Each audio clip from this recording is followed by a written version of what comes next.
दरम्यान या विधानसभा निकालाची नेमकी वैशिष्ट्य काय आहेत सविस्तर पाहूयात।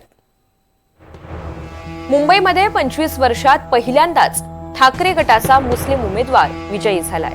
गेल्या 30 वर्षात पहिल्यांदाच हितेंद्र ठाकूर यांच्यासह बवियाचे तिन्ही उमेदवार पराभूत झालेत।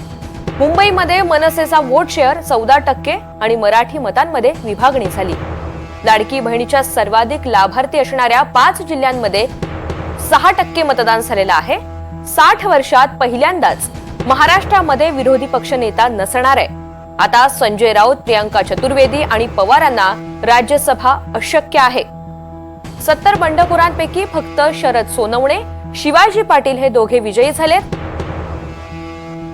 आणि 2019च्या तुलनेमध्ये नोटाच्या मतांमध्ये 40% घसरण झाली आहे।